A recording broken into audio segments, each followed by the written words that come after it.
Hello, and welcome back to Drinks and Discussions True Crime. We are here today with my co-host Autumn and our beautiful guest host Bevan, Hellcat Bevan. So Autumn, you are back. Where have you been? Between the holidays and being sick and then going out of town, I've been quite busy the last few weeks. Last week we went to, we did like a little staycation in downtown Fort Worth. Took my little goddaughter to go to the zoo and go see the Christmas lights at the Arboretum and stuff. So it was nice. That sounds fun, but we have missed you. I've missed you! For the most part. To get into the Arboretum this year because every time I go, I like get really mad that I have to pay so much money to look at flowers.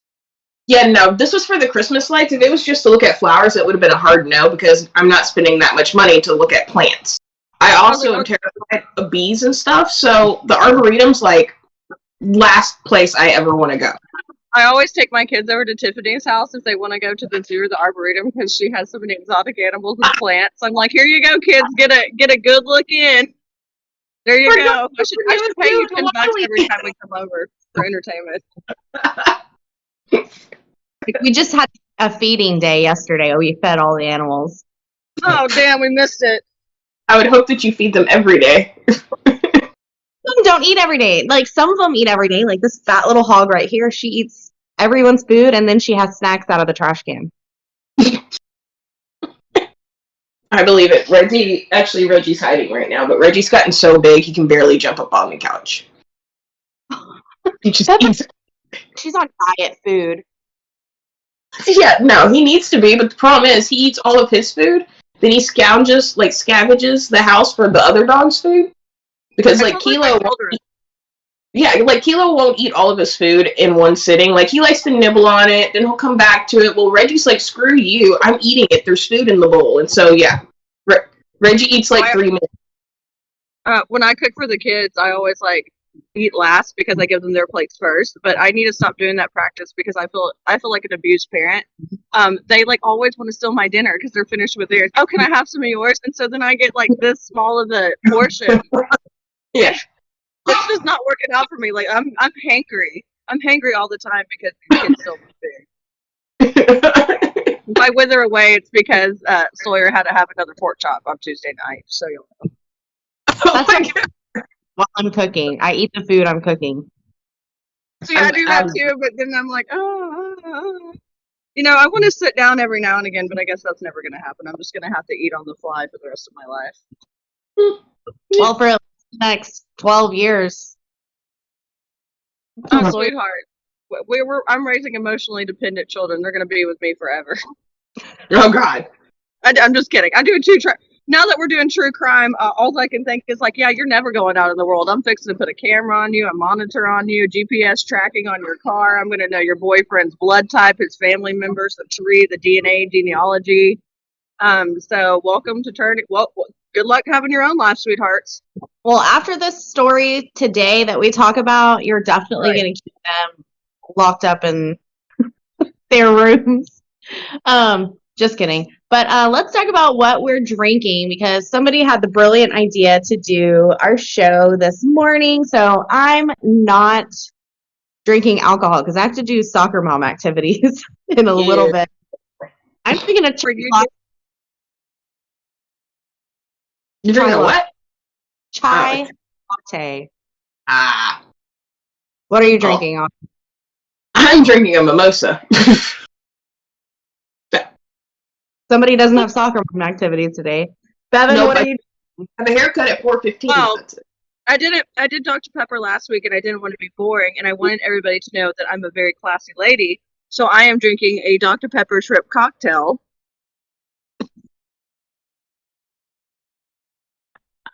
And it's great. I'm scared. Delicious. I'm a little scared of you. It's breakfast on the go with a Dr. Pepper. Very classy. Very classy. Letting y'all know. Yeah. Dr. Pepper. Honestly, if you're watching this and you work for the Dr. Pepper company, I'm sorry I have to cheers my there you go, cheers. I'm sorry that my 3-year-old knows how to cheers. That's embarrassing. Mommy doesn't drink alcohol. I drink Dr. Pepper. My 3-year-old. Cheers, Mom. Cheers. So, well, I told Charlie she has to stop drinking at 10 a.m. on Sundays. You mean Dr. Pepper? Yes, I'm being funny. I was going to segue this into being a horrible parent, but I was like, I'm not as bad as Sherin Mathews' parents. That's right. Let's get back to that. So, Autumn, I know that you did some research. Bevan, I don't know how much research you did, so we're gonna tell you what's happened. I love that. I'll just give my commentary. I did research, but not as much as another case. I will give my commentary that I know we all love so much. Rely on you for summer. But for Sherin Mathews, she was born as Saraswati Mathews. Not Mathews. That was her adoptive parents' last name, but Saraswati. So Autumn, give us a timeline on this. All right, so she was born in July 2014 in India, where she was basically living in an orphanage, the same orphanage where her parents that killed her, adopted her from. So she was adopted. Sorry, I'm trying to see where it was. Yeah, they adopted her in 2016 and 2017. A little bit over a year after she was adopted, she was murdered. So we have like an idea of when things happen, but it is still inconclusive what the hell happened to her. So June 2016, like you said, she was adopted, and then just about a year later, October 2017, she was dead. So she's reported missing from Richardson, Texas. Yeah. And her dad told police that he had asked her to go she is 3 years old. They asked her to go stand outside by a tree at 3 o'clock in the morning as punishment for not drinking her milk. Cindy, you're being disrespectful for not drinking her milk. Well, and part of the reason why they did that was because there were coyotes in the neighborhood, and the kids were all scared of the coyotes, so they were hoping if they made her stand outside in the middle of the night with coyotes, it would scare her into drinking her milk. That was the first story. Because nothing says good parenting life skills like, hey kids, there's rabid animals that are going to eat you alive if you don't do something super simple that I want. Oh, go stand outside with them. Go stand outside. Now, I think we've been around children, and a 3-year-old they're kind of gonna do what they want to do. If they don't want to eat, they don't want to eat. But who the hell is force feeding their kid milk at 3 o'clock in the morning? Thank you. 3 o'clock in the morning, not like during normal milk drinking times. Like 3 o'clock in the morning. Like it just like so many things in this story just didn't make sense to begin with. Exactly. And what was remember this case? This case was we're local to this case, and I remember when she went missing, it was all over the news, and then the dad was always really strange. And the milk thing, I believe it also came out that he had like tried to force feed her the milk or something. Yeah, like that. She didn't die in the backyard. That was just a lie that her father Wesley had made up. But I would like to just point out they did arrest him when they questioned him. And the mother, didn't they? They arrested the mother 2 days later, I believe. Mm-hmm. Yes, but they arrested him immediately for child endangerment, and then they arrested Sini a couple days later because they found out that they had went to On the Border. They had a biological daughter who was a little older. They had went to On the Border with their biological daughter, Wesley and Sini, all three of them, for dinner, and they left Sherin at home alone. They left a 3-year-old at home alone. But apparently this wasn't like the first time they had done stuff like that too. Like there were other reports about them like basically playing favorites and like treating their biological daughter like so much better than her. Like just like you said, they went out to eat and left a 3-year-old at home by herself all night. Totally Now, horrifying because you know these kids have already been so much, especially going through adoption. Can you just imagine? I mean, you already know that these are you're 3, so I don't know how much she knows, but you just want to be loved. You just 3-year-olds just want love. They want compassion. They want somebody to hug them. Yeah. And it's how scary it is to be left alone in a house that you're brand new in because they only had her a year. You know, you're in a new country. Also, language barriers, all kinds of things, and then they're just leaving her while they go out there and live a lavish lifestyle. People that do that to children are absolute monsters, in my opinion. let's talk about that. You mentioned language barriers. Autumn told us that she was adopted from a orphanage in India. Yep. They Right. spoke Hindi. When Wesley and Sherin adopted her, they did not speak any Hindi. They only spoke English. They adopted a little girl who literally did not speak the same language as they did. And I guarantee you that in a year, she learned a lot of English, but not not like someone who was born hearing English, from birth. Right. So there had to have been some kind of language barrier. And then she also had some genetic disorders, which required them to go to like speech therapy, physical therapy, and things like that. And Wesley never took her to her speech therapy, never took her to her physical therapy, never took her to her failure to thrive appointments, and just didn't really seem like they really cared about her well-being very much to me. No, they didn't. Even after she died and he called the police saying that she was missing, he waited. They said it was at least 5 hours between her dying and him calling the police to report her missing. Not dead, but missing. And then when he finally did call the police, he didn't even call 911. He called the non-emergency line. And they said it sounded more like he was calling because, he lost his cell phone or something. It wasn't like, oh, yeah, my child's missing. It's like, oh, I don't know where she's at, but I'm going to call the non-emergency number after hours and leave a voicemail. Right. So, still, not to inconvenience you, but my adoptive daughter that I haven't been taking care of for a year is just inconveniently gone missing. I left her outside with the wolves or whatever the hell. I don't really know, but no rush, but when you get here, just come knock on the door, no sirens, and let's see if you can possibly find her, that freaking kid, If we could possibly find the time to, come and investigate, that'd be great. But, no rush, no problems.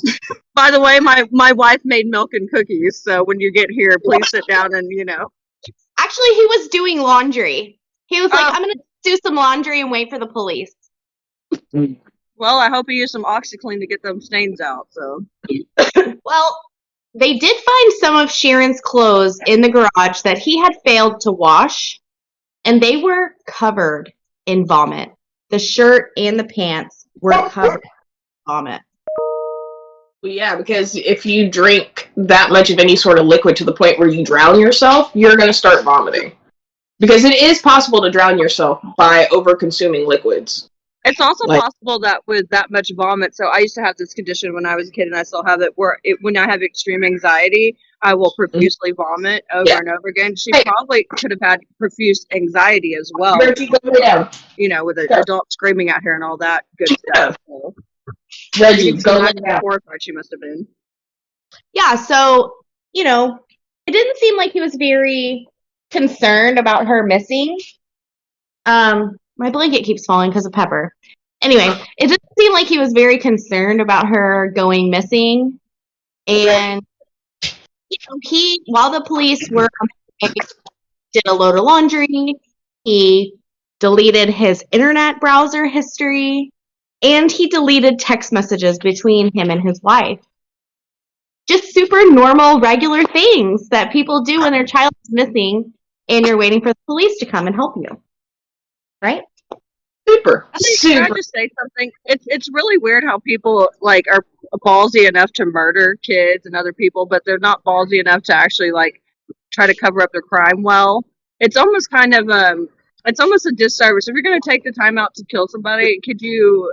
I mean, at least put some effort into trying to prove your innocence rather than just giving them an easy ticket. I'll have to add to that later. But, Autumn, what were you going to say first? I forgot now. What? No, it's okay. I don't remember what I was saying anyway. I don't think I was saying anything. Well, then what I was going to add to that was, Bevan, you said that you think that, he could have taken more time, especially if it was an accident. If it was accidental and he panicked, he could have done something, but what he ended up doing, he said, hold on, let me find my notes because he said something specific. Well, I can't find it, but anyway, he said that out of respect, he wrapped her in a trash bag. Oh, yeah. Yep. Trash bag because those things are $10 at the store. So I mean, I get that was probably fancy for him. Obviously, like I said, they had a bio daughter. Their daughter randomly goes missing, and 5 hours later, he calls the police after he does some laundry and some other sketchy shit. Then on October the 9th, their biological daughter was removed from their home. Duh. And they searched the home 2 days later. Were you commenting? Okay. But they searched the home 2 days later. And what do you know? They found out that his Acura was smart, and it kept track of his location when he was driving it at 4:00 in the morning. Well, yeah, it has OnStar. Yeah. So it tells police, hey, between 4 and 5 a.m., he took a little trip. Yeah. That's suspicious. Just a little bit. So obviously police still don't know where this kid is, and they have people walking around looking. They've got drones going. They've got dogs running around looking. If you lived locally, which we did, you know that literally everyone was looking for this little girl. Mm-hmm. I mean, what's sick though is that now, Bevan, I don't know about you, but I know Autumn and I frequented that area at the time. And when they found Sherin, I was like, holy shit, I've drove past this spot 10 times. So what's crazy is we didn't live in our house now back then, but where we live now, our house is a quarter mile on the same street where he dumped her body. Yeah. I drive past the little gully culvert that her body was shoved into almost every single day. And there's still flowers and crosses and stuff out there for her. Yeah, I don't think it'll ever stop because I think so many people, I joined a Facebook group that was trying to find her at the time, and it's still active. People still talk about her. So I think people will still bring flowers to her. I mean, there was so much community interest in this case that when they finally did have her funeral, they did it at an undisclosed location. So there wasn't a bunch of publicity there. Yeah. And it's also just like you were saying, how you drove past that spot every day. This is what's so crazy about true crime too, is that I think a lot of people take interest in it because it happens in everyday life, and that's what people need. So many times you kind of can take a step back in victims and then the murderers, and you're kind of like, oh, okay, but it's not close to home because it doesn't hit you close to home. This case was definitely close to home, in your backyard, driving by the street every day. And it's a place that you would never think something horrific could be happening, or that a 3-year-old could have her body laying there.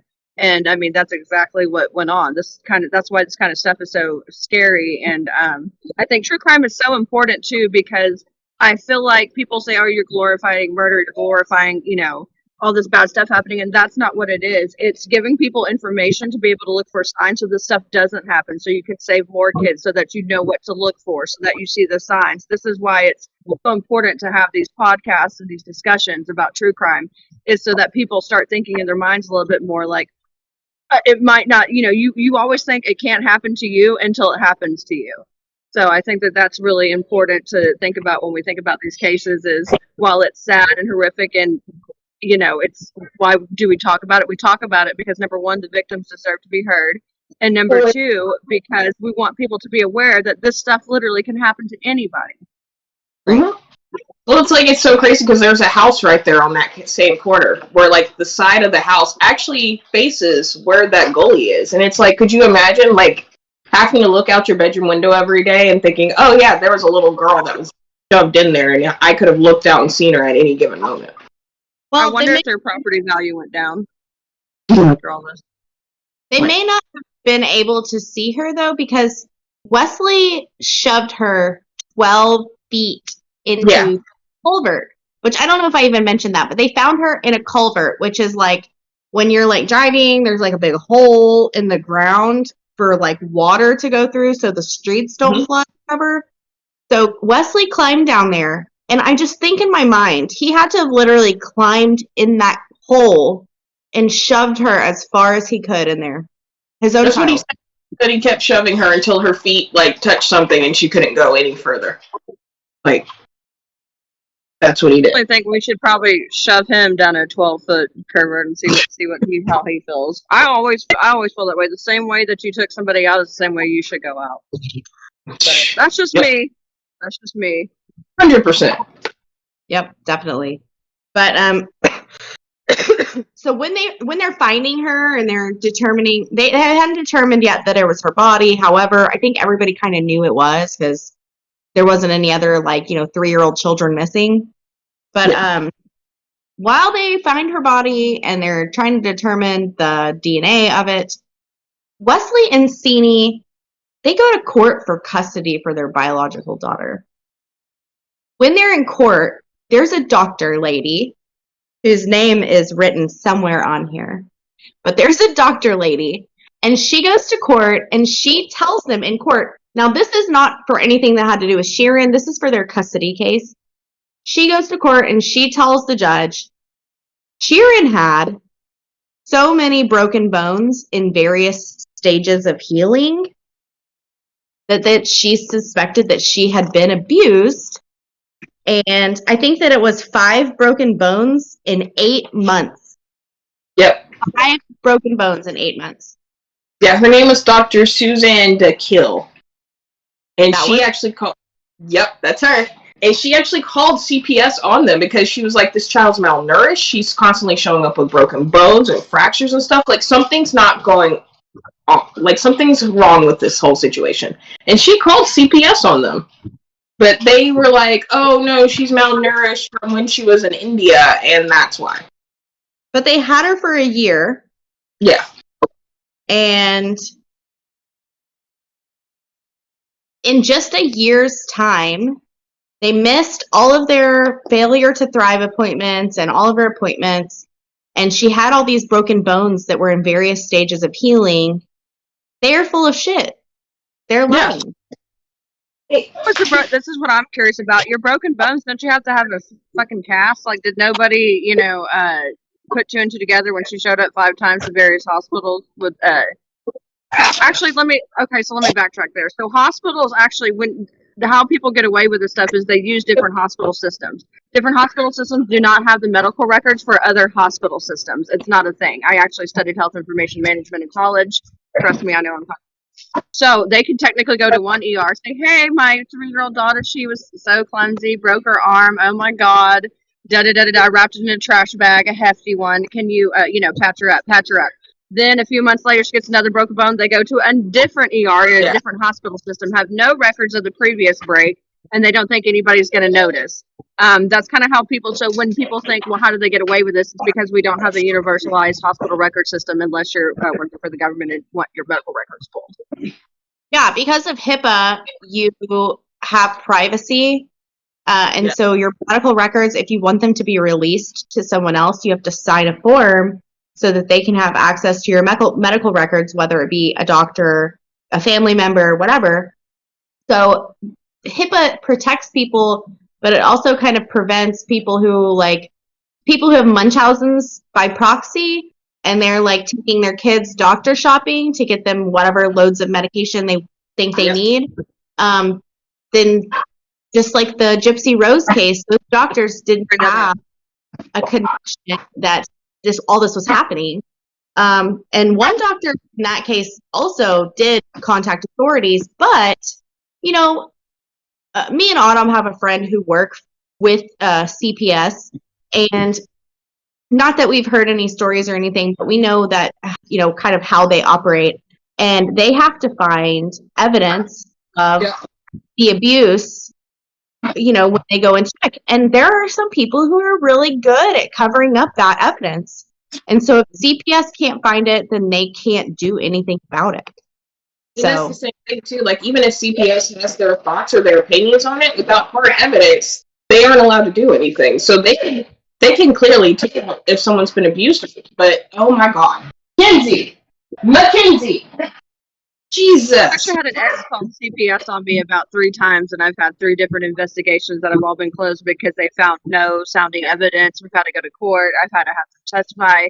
It's a whole thing, and it's kind of crazy because you have people that false report that waste people's time, but then you have actual reports, and there's no way to prove it because there are certain things they're only allowed to do so much. They have a burden of proof, and it's pretty high for CPS. So, I mean, the fact that she had 5 broken bones and nobody caught on to that is a little bit weird. Well, the I was reading. Oh no, I was saying. So I was reading too that there was another doctor too that said that during her time in India, she never showed any signs of malnourishment or any other health problems while she was there. It literally didn't begin until she came over here. I did see that as well, but that facility did get closed down by the Indian minister of something or another. Internal something, whatever. Oh, Indian External Affairs Minister of India, Sushma Swaraj. She shut the facility down. So that's the only reason that I didn't mention that one, because even though I do think it's valid, since they did get shut down, it makes me think there's a little sissy baka something going on. But they had Sherin for a year. It's not like they just got her. I mean, they had her for a year. There was plenty of time for her. I'd be interested to know, did they have a life insurance policy out on her? Didn't that play a factor in it? So maybe they were malnourishing her from the beginning because they wanted to collect that life insurance money, and she wasn't perishing as fast as they thought. So he probably got aggravated. They got bills piling up, and she had to go. That's kind of what I think happened. It could have been because from the looks of it, it looks like they never took care of her from the beginning. From day one, yeah. Right. Of caring for her. Which, why would you even adopt a child if you had no want to care for her? If you had no, they didn't even bother to learn her language. Usually, when you're adopting a child, like you were saying earlier, if you don't even bother to learn her language, then you're basically telling her, hey, you need to assimilate to our culture. You don't care about her emotional development, her emotional needs, and all that other kind of stuff. You just basically cut her off from everything she's known, and then you malnourish her. And what is the purpose of it? That's what I can't get at. It has to be for something like a monetary value that they're gaining, because there's no, unless they just get off on hurting children, which I guess is a thing. But that's what I was wondering too, because I was like, you literally didn't care about this child from the beginning. So why did you even adopt her? Like, what was the whole point? Like, there has to be some sort of other motivation behind that.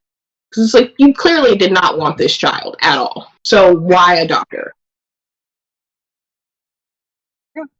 And it's really sad with all the requirements that adoption agencies have these days. Like, a lot of people don't like to have same-sex couples adopt, or just different regulations. People that actually would take care of these children, love these children, give these children wonderful homes, but because they don't have that $50,000 in the bank sitting there to give, or because of certain small little things, they don't get children. But yet these people easily get a child and then abuse it for a year. It's just really messed up, and it's really sad. Because there are people out there that would love to give like good homes to kids, and right. And it's sad. It's sad. Mm-hmm. Yep, it's really sad, especially since they did have a biological daughter that they treated just fine. Yeah, right. Which is so weird. That's what's so weird. I wonder what the how old was the biological daughter? Do we know? Let me do a quick Google.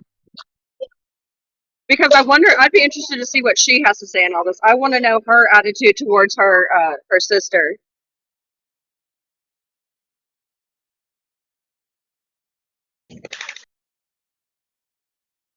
I don't know. It doesn't say anything about her when I Google she it. was 4. She was 4? Yeah, she was 4 in 2018. Okay, so that was after. She was like the same age as Sherin. She's 425, so she's that's 9, 10, so what? She's like 11 or 12 now. Yeah. I wonder what her attitude towards her adopted sister is, because I think that would speak volumes on kind of the way that the parents condition. Like, did she love her little sister, or did she have condemnation and didn't like her little sister?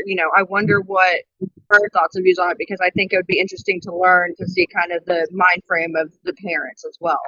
Yeah, because if she didn't like her sister, that would be learned behavior, because little kids that age, they don't have any problem with any kids. They love every kid. They want to be friends with everyone. Mm-hmm. Correct. So, and it's weird because I didn't realize that her sister was literally just a year older than her. I thought that her sister was like 7 or 8. I didn't realize she was 4 years old. That close in age. That close in age. And they said, like, the parents had pictures of their biological daughter, like, all over the house and everything. Like, they clearly loved her, but there was no pictures of Sherin anywhere. Like, couldn't find a single of her. I mean, who the hell leaves a 3-year-old at home to go eat dinner at a restaurant? Exactly. That is mind-boggling. I feel guilty leaving my dogs at home alone. Too. I have a little camera. Huh? I have a little camera. I know. Yeah. I used to watch mine on the cameras. You're like, what are the doggies doing? Let's turn the camera. So, obviously, the body was Sherin's. They did not get custody of their biological daughter. She was in foster care for a short time, and then she moved to live with one of her family members in the Houston area. Mm-hmm. And they had a no contact order with the bio daughter. Like, they cannot contact her ever. So, whatever. Now, Sini, at this time, she's under house arrest because you had said she got arrested, Bevan. She did get arrested. She posted bond. They sent her home with an ankle bracelet on, and she got to live her best life. Yep. Go do some more laundry. Love that. Right. Now, something we haven't mentioned in here, and we're about to get into it, but Sini was an RN. She was a nurse, a registered nurse. Oh, shit. Mm-hmm. Registered. That just makes the whole thing crazier. So, in the actual, like, at first, obviously, Wesley said, I made her go outside because she wouldn't drink her milk, and she made her stand by a tree or whatever. That's a lie. In reality, he took her into the garage. Now, think about this. How much sense does this make? Took her into the garage because he said at 3 o'clock in the morning she wouldn't drink her milk. He was afraid that CPS would get involved if she was failure to thrive and malnourished and everything. And so he took her in the garage to force feed her milk. This doesn't make any sense. That's where she actually died, was in the garage. And then also, he says that she choked on her milk. Now, I'm just going to say, if someone is choking, they're not coughing and vomiting, because air can't escape your airway. So he also said she was coughing and she vomited in the garage and everything. She wasn't choking on no milk. She might have been drowning. It could have drowned her. But the homicide investigator said this would be the first case she's ever had where a kid died of choking on milk, if that's true. Yeah. But we will never know what really caused her to die because of the state of her body when they found her. It's far too decomposed. Yeah, almost all her internal organs were gone. Yeah, they had been eaten by maggots. Right. The time they found her. So we'll never actually know what really killed her. Yeah, we'll never know. Her cause of death was put as homicidal violence. Yep. So she was for sure murdered, but they really don't know how. Yeah.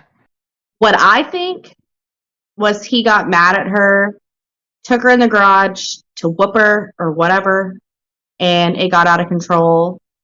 Because I'm just going to, just from my experience in healthcare and my experience in like true crime cases, if someone has a traumatic injury to their head, it causes them to vomit. Mm-hmm. That's true. I actually I got a concussion one time. I've actually had about 3 concussions, and every single time I've got a concussion, I've profusely vomited afterwards. You're absolutely right. That's a true fact. Yeah, and maybe she choked to death on her vomit, which is possible. That is possible. Or maybe she just was rendered unconscious. Could she have aspirated on her vomit, you're thinking? You know, like when you have chunks of stuff in you. I don't know if they fed her that day, but, you know, she throws up and then she aspirates a piece down, going back down or something like that. That's possible, too. That's possible. It's totally possible. It's also possible, you know, just that his physical violence is what ended up killing her, because since she did have so many broken bones, there's evidence, obviously, that he was physically violent to her. I'm just going to say, I am an adult, and I have never broken a bone. My parents have never hit me or something or hurt me in a way that caused injury to me. And we grew up in a time where we were getting whooped with belts. Oh, you yeah. know? I never got whooped with a belt, but yeah. I'm kidding. Trouble was like, oh, go get a belt. Go get the biggest one. Go get your rich. I always got, can I just say that I always got out of spankings? Like, I would just cry and be like, please, I'll do better. And then, like, I didn't get spanked. So there's that. That's probably why I'm so bad now and enjoy spankings. Yeah, I can't remember ever getting spanked. Probably what I did last Tuesday. I'm just kidding. But, you know, there's a lot of things that don't make sense, and we'll never know, we'll never know the truth. But what I do know is that he was responsible for doing that to her. And if he was scared, if she was choking, if there was any of that going on, his wife was a nurse and she was inside the house. Yep. She could have helped. Kind of a mother and a nurse. You've taken a Hippocratic oath. Lets a child suffer like that. That's what what kind of a mother does that? That's absolutely, she's just as guilty as he is in my eyes. Thank you. That's what I think. I agree. I do think she's as guilty as he is, because her ass was out on the border too, while their little daughter was sitting at home, not eating and not being involved with the family and stuff like that. And honestly, that's just cruel and unusual to me that they would do that, especially maybe because I love food. But if my family went out to eat and they didn't take me when I was a little girl, I would have probably just destroyed the house. Well, I remember my dad and my brother, they used to go fishing and they'd lie to me and they'd leave me at my grandmother's house. And I remember when I learned that they had gone without me, I'm in therapy about it still to this day. People think, oh, it does. Who cares? No big deal. But that stuff, when you're being excluded, and that's kind of stuff like does screw with the head, especially a 3-year-old dude. Like that's it's just awful. Let's go have some margaritas and chips and salsa while we plan out the murder of our daughter. That's normal. Think about how much you can't come with us. We have to talk about how we're going to kill you. Right. But think about how much crap a kid can get into. A 3-year-old can get into while you're gone. Mm-hmm. So 3-year-olds get into stuff while you're home. Let's all be serious. You turn your back for 1 second, and all of a sudden the flowers all over the floor. The Hot Wheels are, up the dog's butt. Stuff like that. Imagine leaving them alone for, I don't know, 2 hours to go eat. That's crazy. Yeah, so that it's almost like they were hoping she would get into something and accidentally kill herself while they were gone, and then they could be like, oh, I don't know how she got into the bleach. We turned our backs for all of 5 seconds. Yeah. But also, did they tie her up or something? You see what I'm saying? And so they tie her up and let her sit there, and maybe that's what exacerbated all the conditions that she had, was tying her up, her being in fear, panicking, throwing up, vomiting. That's what I was going to say, unless they restrained her. Yeah. Because how else do you keep a 3-year-old in a room? And then after you're traumatized, too, maybe they caged her, maybe they tied her up. But I know that, I have these own issues, too. Some people suffer from claustrophobia or they can't be tied down. It gives them extreme anxiety. Imagine a 3-year-old tying her down. She already has trauma from breaking bones, throwing up, puking. I mean, it absolutely just breaks my heart to think about everything she could have gone through and did go through, Right. Especially as my 3-year-old runs around my backyard. It kind of almost makes you want to cry because it really puts into perspective how little she was and how scared she had to have been. Well, and she was even smaller than your baby because she was malnourished. Yeah. She was probably a tiny little girl. Now, we know that obviously she had some genetic disorders or whatever, but nothing that was life-threatening. So, I don't know. I just feel like she was abused for the entire time that she was in their custody. I think she was. Yep. But, maybe we should get some trash bags and let them, put them down some holes in some trash bags. I agree. Like tie Wesley up in a hole and just shove him down there and just forget about him like you did his daughter. Yeah. Exactly. We're gonna need to think about his actions. But we'll put him and Chris Watts in the same hole, in the same trash bag. Yeah. We've got to put Chris Watts in a vat of oil to let him drown.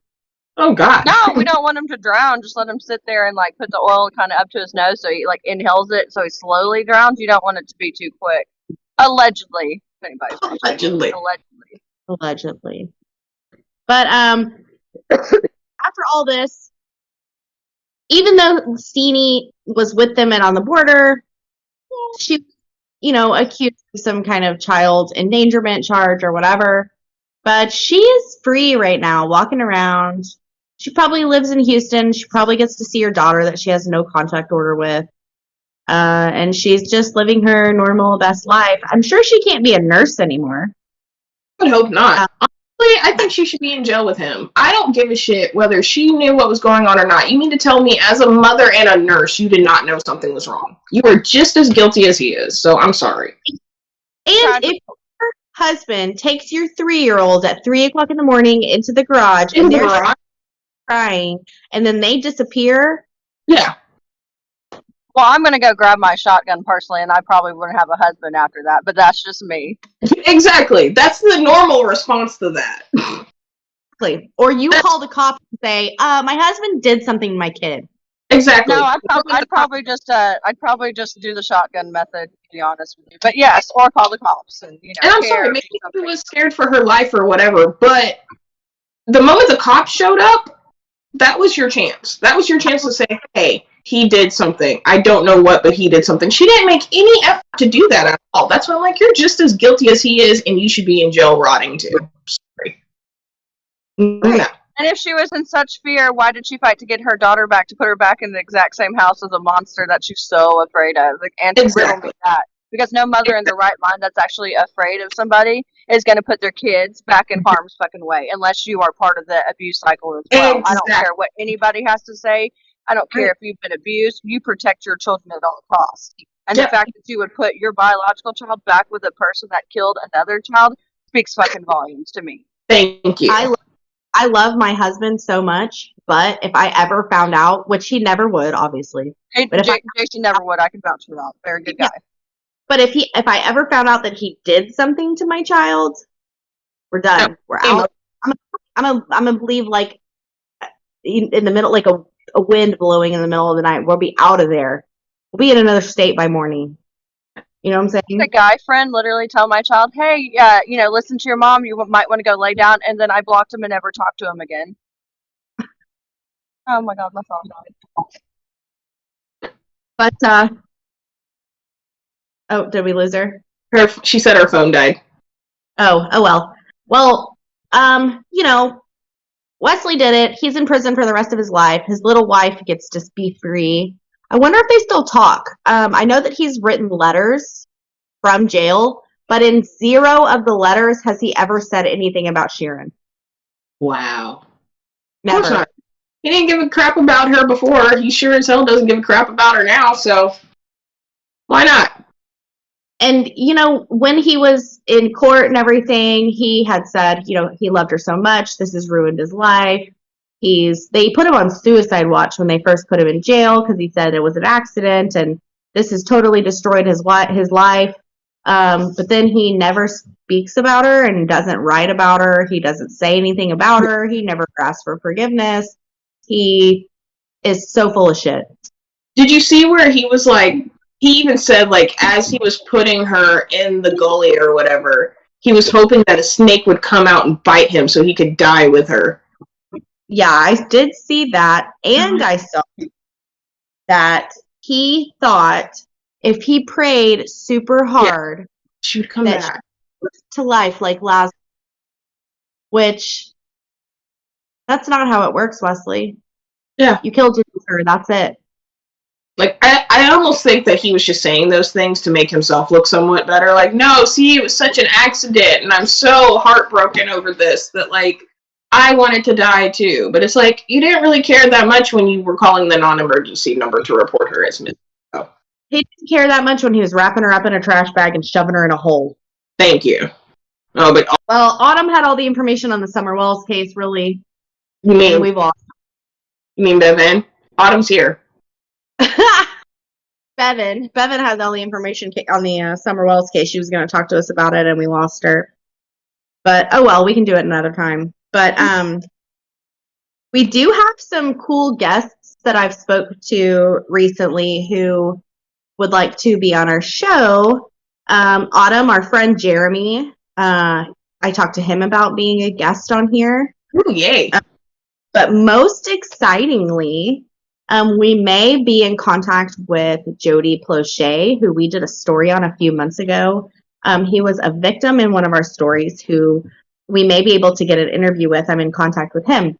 Now, I will say, majority of the victims that we cover are not living. So it's very special that we actually have a living person who is interested in talking to us about this crime that occurred because, like in the case with Sherin, she is silenced and she'll never be able to tell her story or tell us exactly what happened.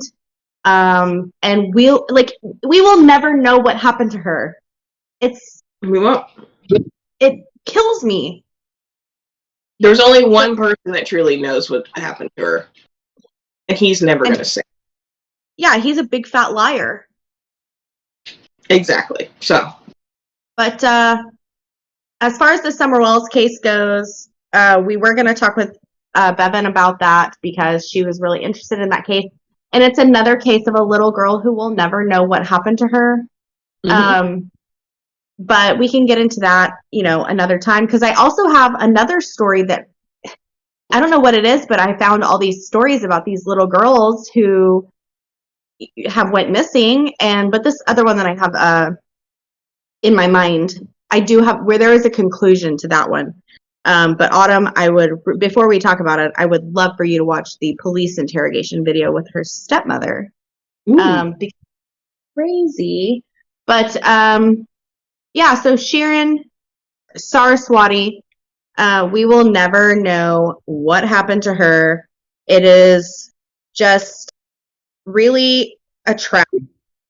And it resulted in a law being made called Sherin's Law that makes it so it's a felony if you don't report your child missing immediately. I'm so sorry, my phone died, so I was missing I went missing for a little bit. So because of Sherin's passing, they made a law, Sherin's Law, that makes it a felony to not report your child missing.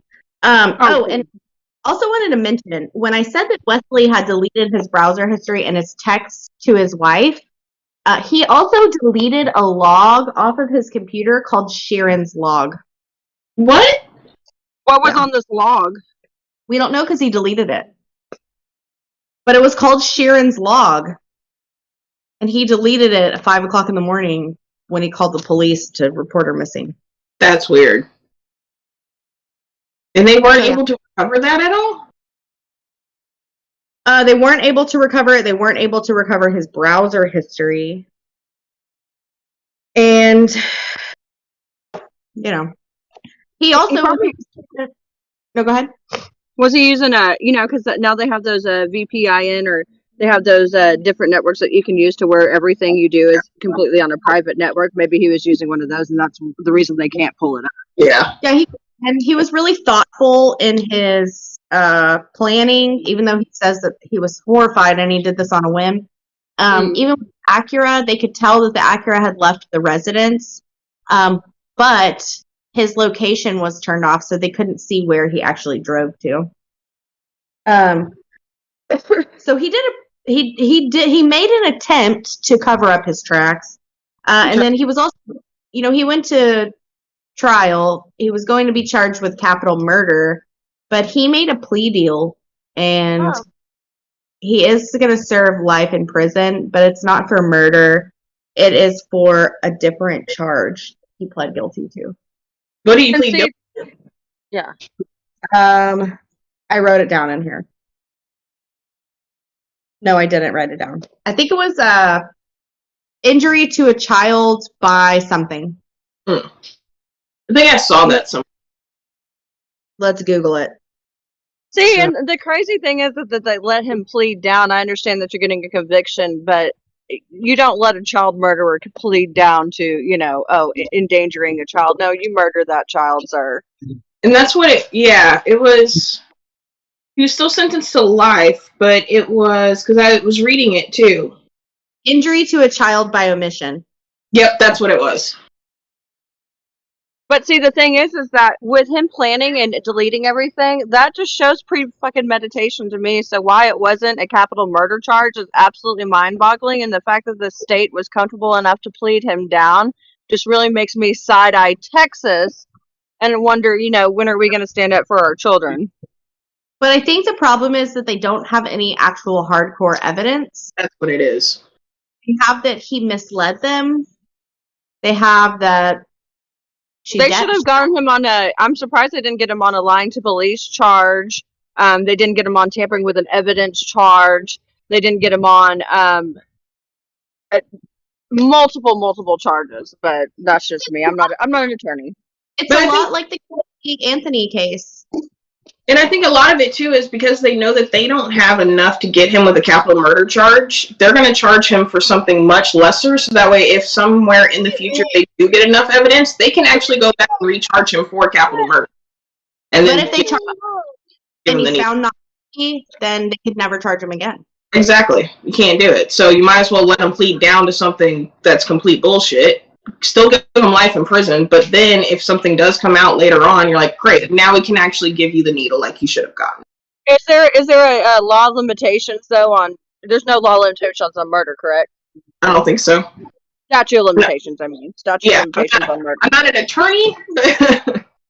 If there's new evidence, then you could file for a new trial. Yeah. Because evidence is new. But I'm glad they introduced that law. It would have been nice had that. Not nice. A child's murder is never nice, but it makes you think back to like Casey Anthony not reporting her child missing, and that could have been a charge that they could have gotten her on, was the not reporting your child missing federal charge. That's only in Texas. That law is only in Texas.